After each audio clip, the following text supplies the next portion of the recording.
आत्म का कोई मतलब नहीं जो मनुष्य के जीवन में प्रगति ना ला सके। और प्रगति का आशय निश्चित ही धन संपदा से नहीं भी है और है भी। क्योंकि दो स्तरों पे हम चीजों को सोचते हैं। एक तो शरीर, अगर ये शरीर हमारे पास है तो इसकी कुछ आवश्यकताएं हैं, लेकिन कितनी? मेरी बातों को थोड़ा ध्यान से सुनिएगा। एक लंबा सफर करके आया हूं और मैं विश्वास करता हूं इस बात में कि कबीर साहब जैसे महापुरुष न आए न आएंगे। उसका कारण है, मैं सिर्फ पूरी बात नहीं कर रहा हूं। कबीर साहब एक ऐसे व्यक्तित्व हैं, एक ऐसी आत्मा है जो प्रश्न खड़े करने के बाद समस्त प्रश्नों का उत्तर भी देते हैं। इसीलिए निर्गुण में भी उनकी परंपरा को ज्ञान की परंपरा कहा जाता है। ज्ञान मार्गी संत कहा जाता है, ज्ञान मार्गी सद्गुरु कहा जाता है। आप देखें, पहला प्रश्न अगर देखें तो हम उस उपलब्धता की ओर, उसे उपलब्ध करने की जर्नी की ओर कब बढ़ते हैं? जैसा कि साहब ने कहा, खान पान का ख्याल रखना। क्यों? आखिर खान पान का ही ख्याल क्यों रखना है? क्योंकि हम स्वस्थ रहें। और आप जब स्वस्थ होंगे तभी आप चिंतन कर सकते हैं, मनन कर सकते हैं और अभ्यास भी कर सकते हैं। इसलिए इस चिंतन को अगर आगे बढ़ाना है तो ये बात स्वीकार्य है कि हमें अपने शरीर का ख्याल रखना पड़ेगा। उसके लिए हमें आहार का ख्याल रखना पड़ेगा। दूसरी बात, चिंतन की परंपरा में निश्चित ही कबीर साहब कहते हैं, आंख न मूंदू, कान न रूंदू, काया कष्ट न धारू। लेकिन एक प्रश्न है, क्या आप कबीर साहब हैं? प्रश्न थोड़ा कड़वा है, लेकिन बात बहुत सच है। ये बात कबीर साहब कह रहे हैं कि आंख न रूंदू, कान न मूंदू, काया कष्ट धारू। तो प्रश्न यहां यह भी है कि ये बात कबीर साहब की है। तो पहली यात्रा तो ये है कि हम कबीर साहब तक पहुंचे, उस स्थिति तक पहुंचे जब कबीर साहब इस बात को कहते हैं। और वो स्थिति कौन सी है? वो स्थिति है, हद चले सो औलिया, बेहद चले सो पीर, हद बेहद दोनों चले, ताका नाम कबीर। हद भी चलता है और बेहद भी चलता है। अगर आप इस चिंतन की परंपरा में इस धारा तक पहुंच गए हैं तो ये बात मैं स्वीकार करने के लिए तैयार हूं कि आप आंख मत रोकिए, आंखों को मत बंद करिए, कानों को मत बंद करिए और खुले आंख से सब कुछ देख लीजिए। लेकिन इसकी तैयारी आवश्यक है। इसलिए कबीर साहब के जब बीजक का अध्ययन आप करना शुरू करते हैं तो एक एक साखी में एक एक प्रश्न और उसका निराकरण भी कबीर साहब बखूबी करते हैं। साखी आखी ज्ञान की देख समुझ मन बो, बिन साखी संसार का झगड़ा छूटे ना। साखी है क्या? कभी जब आंख बंद करके आप बैठते हैं तो कौन है जो साक्षी होके देख रहा है? प्रश्न तो है ना। मेरी बात छोड़िए, मैंने संत का चोला ले लिया। आप खुद ही इसे करके देख लीजिएगा। जब आप आंख बंद करके बैठते हैं तो आपका तादाद किसके साथ होता है? आपके शरीर के साथ, आपकी आत्मा के साथ, या कोई और है जो शरीर, आत्मा, मन इन सब के बीच कुछ देख रहा है? ये शरीर भी है, ये आत्मा भी है, ये यात्रा भी है। फिर मैं कहूंगा इसकी तैयारी आवश्यक है। अब चूंकि हैं तो हम मनुष्य, हम रजबीज से बने हैं। लेकिन आप एक बात बताइए, आप खुद भी देखिए,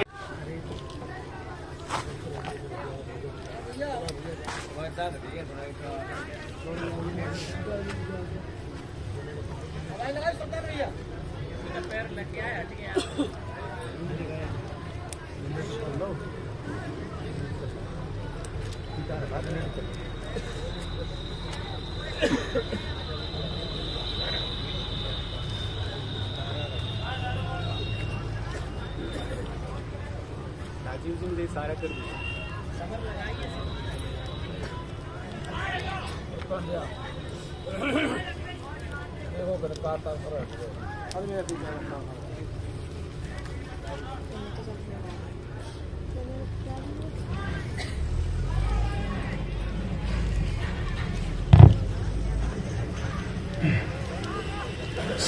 मैं फिर से उसी बात पे वापस आता हूं। इसलिए जो प्रश्न मैंने खड़े किए, मैंने जानबूझकर ये प्रश्न खड़े किए, क्योंकि मेरा मानना यह है कि यहां बैठा हर व्यक्ति, वो स्त्री हो पुरुष हो, शरीर के आधार पर वह एक चिंतक है। अगर वह चिंतक नहीं होता तो इस परंपरा में यहां नहीं बैठा होता। इसलिए उस चिंतन की तरफ हम सबको बढ़ना है।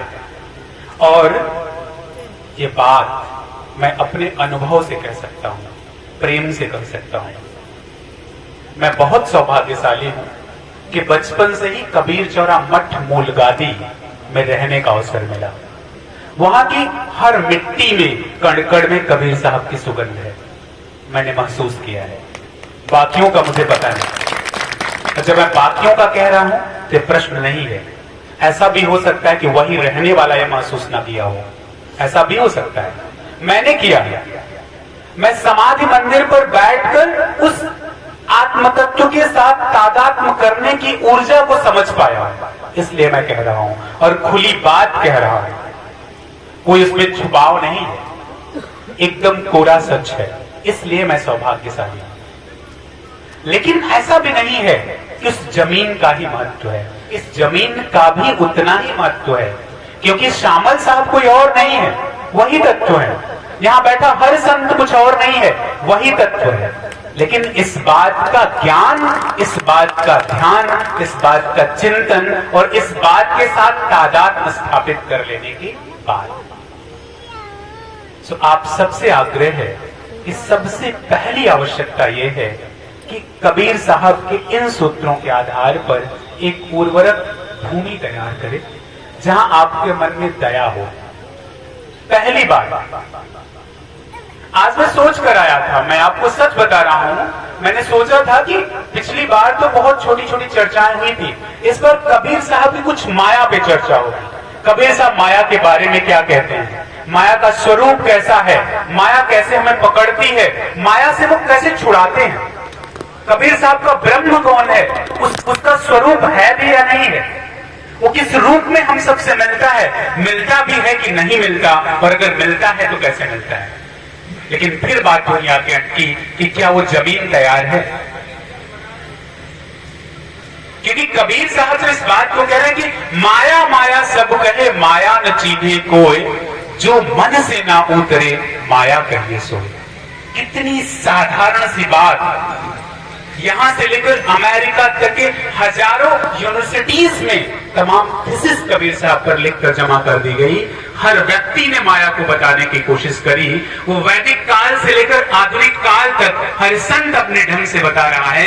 कबीर साहब एक बात, जो मन से ना उतरे, संत होने का भाव भी मन से नहीं उतरा तो ये माया है।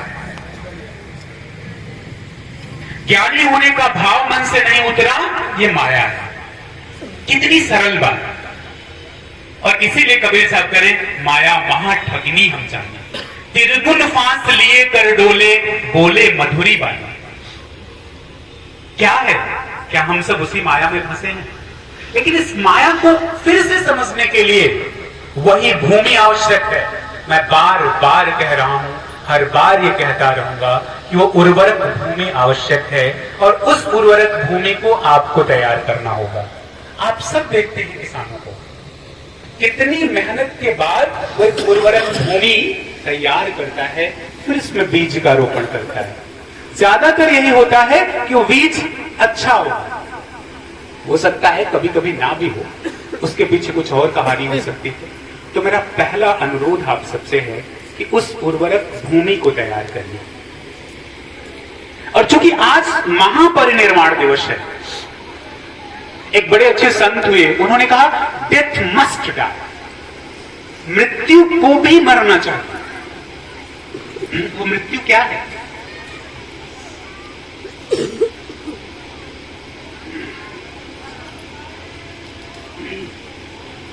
शरीर का मरना, अभी तमाम आदरणीय संतों ने बताया कि जब हम वही तत्व हैं, कोई मरते ही नहीं, फिर भी दुख किस बात का? लेकिन दुख है ना। कोई कहते यहां बैठा किसे दुख नहीं। कोई भी परिजन मर जाता है, दुख होता है ना? नहीं होता तो बताइए। लेकिन अगर वो उर्वरक भूमि तैयार हुई तो वो दुख नहीं होता। मैं अक्सर एक कहानी सुनाता हूं। राजीव जी थोड़ा इशारा कर दीजिएगा मुझे। एक कहानी अक्सर मैं सुनाता हूं। एक गरीब किसान जो है वो बहुत गरीब है, उसे कुछ पैसों की आवश्यकता पड़ती है। वो सोचता है कि पैसे कहीं ऐसे मिल जाएं जहां ब्याज ना देना पड़े, क्योंकि आजकल हर व्यक्ति को ब्याज चाहिए। पता करता है तो पता चलता है कि 20-25 किलोमीटर दूर कोई एक व्यापारी रहते हैं, उनके यहां अगर जाया जाए तो वो पैसे दे देते हैं और ब्याज भी नहीं लेते, और इस बात की कोई बंदिश भी नहीं होती कि आपको कब देना है। सुबह उठता है, रोटी बांधता है, चल देता है। चलते चलते उस गांव के जब नजदीक पहुंचता है तो देखता क्या है कि किसान अपने खेतों की जुताई कर रहा है, जोत रहा है।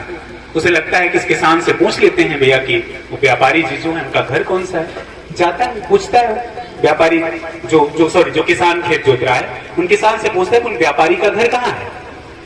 वो कहते हैं कि जो लास्ट वाला घर सबसे खूबसूरत दिख रहा है वही व्यापारी का है। व्यापारी का घर खूबसूरत ही होता है, पैसे वाला है। खैर वो पहुंचते हैं।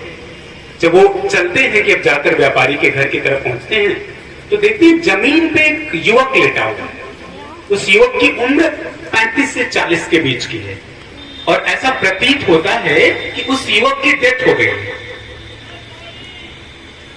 वापस आते हैं और किसान से पूछते हैं कि भैया ये जो जमीन पे लेटा हुआ है ये मर गया है क्या? उन्होंने कहा हाँ ये मर गया है। बोला आपका कोई रिश्ता है?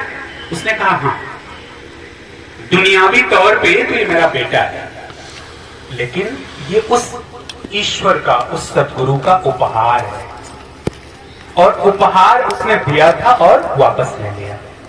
देखिए एक बाप कह रहा है उपहार दिया था और वापस ले लिया।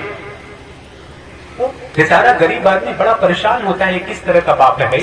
बाप तो दहाड़े मार मार के रोता है बेटा चला गया, लेकिन ये कैसा है? इसे तो दुखी नहीं करे, ईश्वर का उपहार है और ले लिया। उसके बाद उसने जो है हाथ में पानी लिया उसके सामने और कहा त्वदीयम वस्तु गोविंदम त्वमेव समर्पय, तुमने जो दिया था वो तुमको वापस करता हूं। है उस गरीब आदमी को क्या लेना देना। आगे जैसे ही बढ़ने वाला होता है किसान कहता है भैया आप रास्ते में जा रहे हैं, जब उधर से आ रहे होंगे एक स्त्री उधर से आ रही होगी, उसको बता दीजिएगा कि उसके पति को सांप ने काट लिया। आगे बढ़ता है, एक स्त्री उधर से आ रही है, वो स्त्री के पास पहुंचते हैं, कहते हैं कि बहन तुम जिसके लिए भोजन लेके जा रही हो उनको सांप ने काट लिया है, जो आपके पति है। तो स्त्री कहती है कि खैर अब तो जो होना था वो हो गया, कोई बात नहीं भैया ये मेरी गठरी पकड़ लो। वो गठरी उस गरीब आदमी को पकड़ाती है और हाथ में जल लेकर के कहती है वही बात कि त्वदीयम वस्तु गोविंदम त्वमेव समर्पय। हे ईश्वर तुमने पति के रूप में एक व्यक्ति को मुझे दिया था, मैंने हर तरह से उसकी सेवा करी, अब तुमने ले लिया, अगर मुझसे कोई गलती हो तो माफ करना। संसार में मृत्यु के बाद दूसरा सबसे ज्यादा दुख किसे होता है? स्त्री को, पत्नी। अब वो किसान, वो जो गरीब व्यक्ति है वो बड़ा परेशान हो गया। पिता को दुख नहीं, पत्नी को दुख नहीं, पत्नी तो दहाड़े मार मार के रोती है। खैर उसे क्या लेना, उसे तो पैसे लेने थे। आगे जैसे ही बढ़ता है वो स्त्री कहती भैया जा रहे, पहला जो घर है वहां पे बूढ़ी माँ बैठी हुई है, उन बूढ़ी माँ से कह देना उनके बेटे की डेथ हो गई है। उस गरीब आदमी ने सोचा जा ही रहा हूं तो कह दूंगा। पहुंचा घर के पास, देखा सच में एक स्त्री जो है जांच से आटे पीस रही थी, गेहूं पीस रही थी। जाकर उसने गुहार लगाई, कहा माता ऐसा ऐसा हुआ और आपका जो बेटा है उसकी डेथ हो गई। वो बुढ़िया माँ तो एकदम गुस्सा ही हो गई, किसका बेटा, कैसा बेटा, क्या फालतू की बात कर रहे हो? अरे वो तो ईश्वर का उपहार था, उसने ले लिया। अब तो वो गरीब आदमी पागल हुआ जा रहा है। तो यहां तक तो ठीक था, बाप कई बार थोड़ा सा हो जाता है कि भाई नहीं, बाप को उतना दुख नहीं होगा, ऐसा लोग कहते हैं, मेरा अनुभव नहीं है। पत्नी के बारे में भी कई बार लोग इस तरह का कमेंट कर देते हैं कि अरे 13 दिन तक तेरी यारो है। लेकिन मतलब माँ को तो सबसे ज्यादा दुख होता है, जन्म जन्म तो माता रो है, हर गाने में आप देख लीजिए, इसको भी दुख नहीं। अब उस व्यक्ति को क्या लेना, वो पहुंचता है व्यापारी के यहाँ, लेकिन दिमाग में तो बात चल रही थी। व्यापारी के पास पहुंचा, उसने कहा भैया पैसे चाहिए। व्यापारी ने कहा कितने चाहिए, उसने बताया, उसने कहा झोला फैलाओ, उसने झोला फैलाया, उसने पैसे डाले और एक शर्त रखी कि भैया शर्त ये है कि जिस पल जिस क्षण आपसे मांगूंगा आपको देना पड़ेगा, वैसे ही जैसे ईश्वर मांगता है और देना पड़ता है।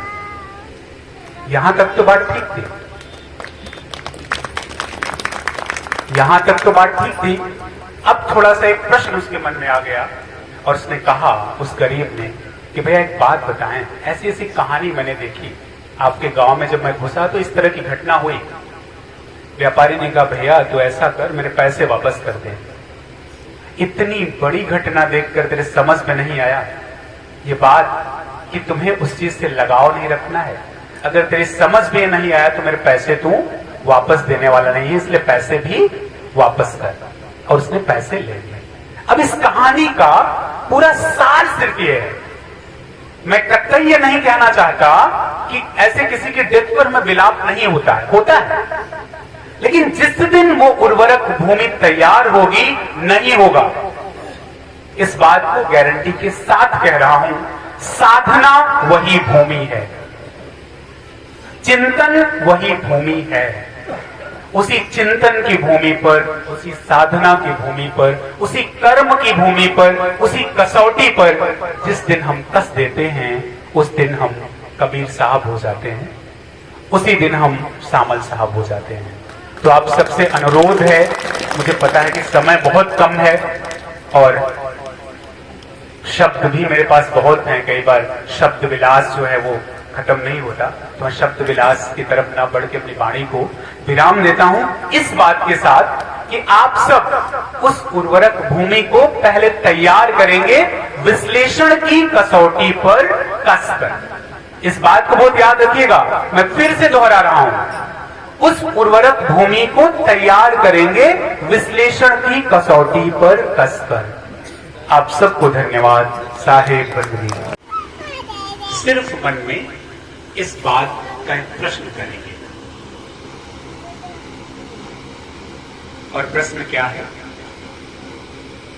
या स्टेटमेंट क्या है? I am not the body, मैं ये शरीर नहीं हूं। I am not the mind, मैं ये मन भी नहीं हूं। इस बात को बार बार दोहराते रहेंगे। I am not the body, I am not the mind.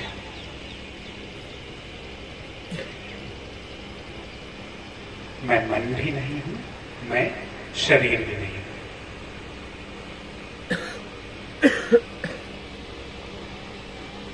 अगर किसी भी तरह के विचार आकर घेर रहे हैं तो उनसे निवेदन कर ले कि वो थोड़ी देर के लिए आपको समय दे और ना आए, और मन में इसी बात को दोहराते रहे कि I am not the body, मैं ये शरीर नहीं हूं। I am not the mind, और मैं ये मन भी नहीं हूं।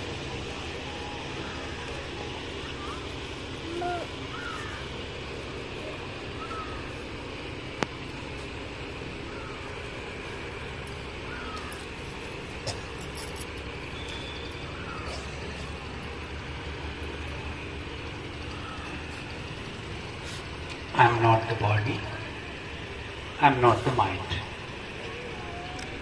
मैं ये मन भी नहीं हूं और मैं ये शरीर भी नहीं हूं।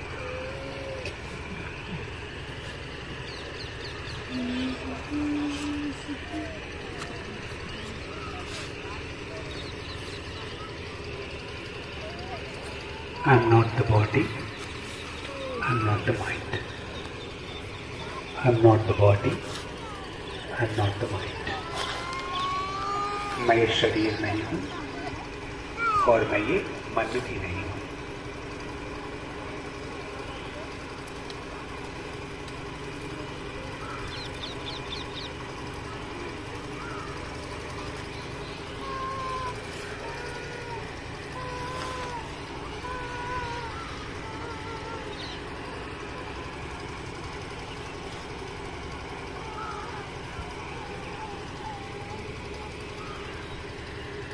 इसे आप बहुत अंतर मन तक महसूस करें।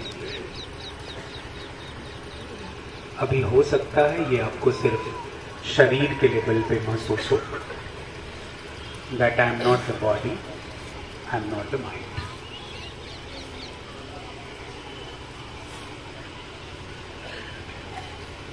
मैं ये शरीर नहीं हूं, मैं ये मन भी नहीं हूं।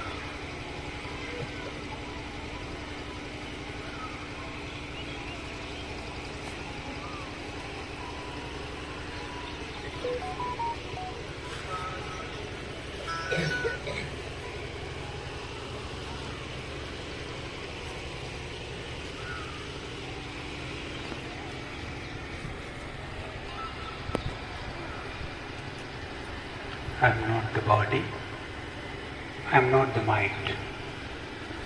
मैं ये मन भी नहीं और मैं ये शरीर भी नहीं हूं।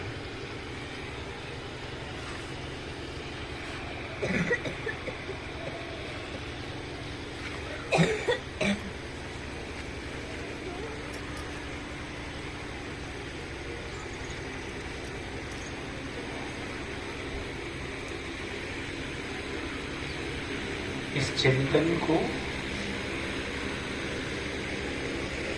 बनाए रखें।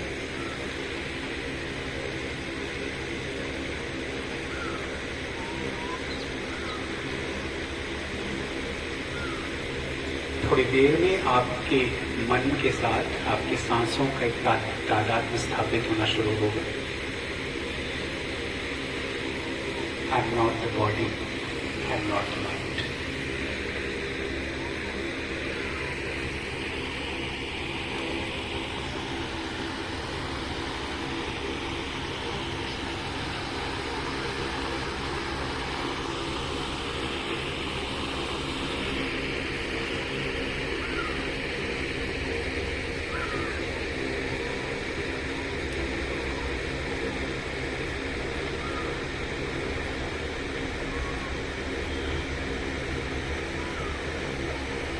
I am not the body, I am not the mind.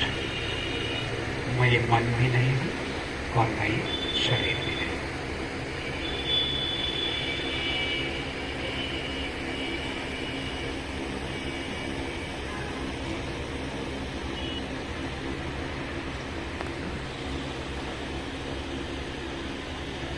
और धीरे धीरे पुनः अपनी स्थिति में वापस आते हुए उसी पांडाल में अपने मन को वापस ले आते हैं और हाथों को आपस में रब करके अपनी आंखों पे रखें और धीरे धीरे अपनी आंखें खोलें। ये मैंने बहुत एक छोटा सा प्रयोग करवाया। आप चाहें तो इसे